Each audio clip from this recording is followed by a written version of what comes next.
The new director called me into the conference room, in front of 20 coworkers, and told me I was terminated. He smiled while saying it like it was some kind of show.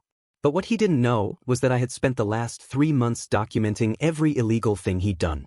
And when I finally hit send on that email, his career didn't just end, it evaporated. Hey everyone, welcome back to another true story of karma and revenge served cold.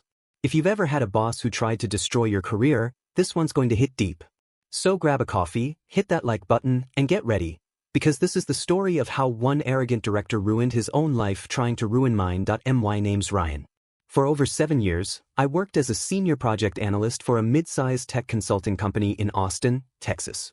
It wasn't glamorous, but I was good at it.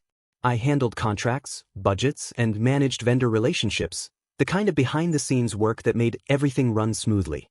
I wasn't flashy. I wasn't political. I just did my job, stayed late when needed, and trained new hires like it actually mattered. And for years, my managers appreciated that. Until he arrived.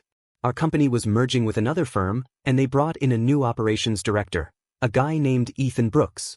He was one of those people who walks in and immediately acts like he owns the place. Slick hair, expensive suits, and a fake smile that could win awards. At first, I thought he was just a typical corporate guy trying to impress upper management. But within a week, the warning signs were clear. He didn't understand how our systems worked, but he acted like every existing process was garbage. He demanded last-minute reports, changed deadlines without warning, and publicly criticized anyone who questioned him. He was obsessed with control. One morning, he called me into his office, the first of many, and said, "Ryan, your reports are too detailed. Executives don't need all this technical jargon. Simplify it. Focus on the optics." Optics, I remember thinking. That was his favorite word. He didn't care about substance, just how things looked. I told him that these reports were the standard format, approved by the CFO, and if we changed the metrics, it could cause confusion. He smiled, that fake smile again, and said, "I'll take the heat. You just do what I say." From that point on, every interaction with him felt like walking on broken glass. He'd rewrite my reports, then send them to executives with his name on them. He'd present ideas in meetings that were literally mine, pretending they were his. At first, I let it go. I didn't want drama. But then he started doing worse. A few weeks later, a vendor we worked with emailed me about unpaid invoices. It wasn't my department's fault. Ethan had put a temporary freeze on vendor payments while auditing the process. But instead of owning it, he forwarded that vendor email, with me CC'd, to the entire operations chain, saying, "This is unacceptable." Ryan clearly dropped the ball. I remember staring at my monitor, jaw clenched, heart pounding. He had just humiliated me in front of the entire leadership team. So I replied professionally, attaching the time-stamped approval requests he himself had ignored. Within minutes, he called me into his office. His face was red. "Don't ever make me look bad again," he said through clenched teeth. That's when I realized Ethan didn't want results. He wanted obedience. So I started documenting everything. Every message. Every meeting. Every request. I created a private folder on a personal encrypted drive. Emails showing him falsifying data to make performance reports look better. Timesheets where he made hourly employees log unpaid overtime. Even recordings of him yelling at staff in meetings. I didn't know what I'd do with it yet, but something deep inside told me to keep collecting. It happened on a Friday morning. We had an all-staff meeting in the main conference room. Ethan was presenting quarterly results, all inflated numbers that he'd personally revised. As he clicked through slides, he casually mentioned how underperformers were dragging the team down. Then he looked right at me.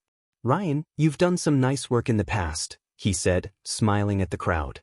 "But unfortunately, we need to make room for people who can keep up with the new direction. Effective immediately, your position is terminated."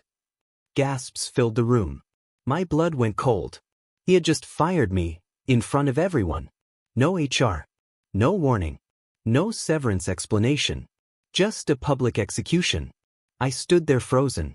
Then something clicked. A mix of humiliation and clarity. I didn't yell. I didn't cry. I just said quietly, "All right, Ethan.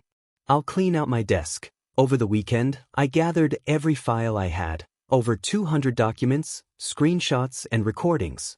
I knew I couldn't just email them around. That would be unprofessional and could backfire legally. So I did it by the book. I contacted an old mentor, Karen, the CFO from our previous parent company. She was sharp, respected, and had always treated me fairly. I told her what had happened and sent her a small sample of the evidence, emails showing falsified financial data and illegal timesheet edits. Her response came in less than 10 minutes. Ryan, do not talk to anyone else.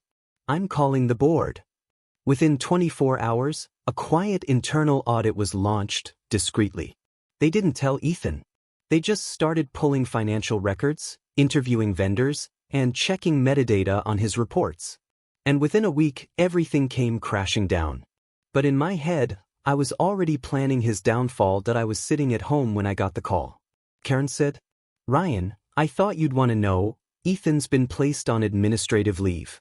Turns out, he had altered company financials to make it look like his department was saving money, when in reality, he'd been cutting payments illegally and shifting numbers to hide losses. The audit team found fake signatures on invoices, manipulated charts, and falsified employee evaluations. In short, corporate fraud. When they confronted him, he tried to blame me. But the timestamps, logs, and my meticulous records told the real story. 2 weeks later, he was escorted out of the building by security, the same building where he once humiliated me. Karen invited me to a meeting at HQ. When I arrived, HR handed me a new contract. We'd like to offer you your position back, they said, with a raise and a public apology. I smiled and declined.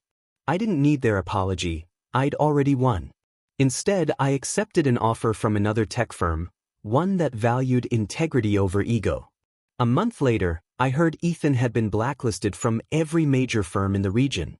Rumor was he tried to start a consulting business, but word of his fraud spread fast. And me? I slept better than I had in years. Because sometimes, revenge doesn't need yelling or chaos. Sometimes, it's just the quiet satisfaction of watching karma clock in for overtime that I learned something through all of this. Power built on deceit always collapses. Ethan thought destroying me would make him look strong. But in the end, he destroyed himself. And the best part? I didn't have to raise my voice once. If you've ever had a boss like Ethan, one who used power to humiliate others, remember this story. Truth has a funny way of surfacing when you least expect it. Hit that like button if you enjoyed the justice served, and tell me in the comments. What's the most satisfying karma you've ever witnessed? And don't forget to subscribe for more true revenge stories every day.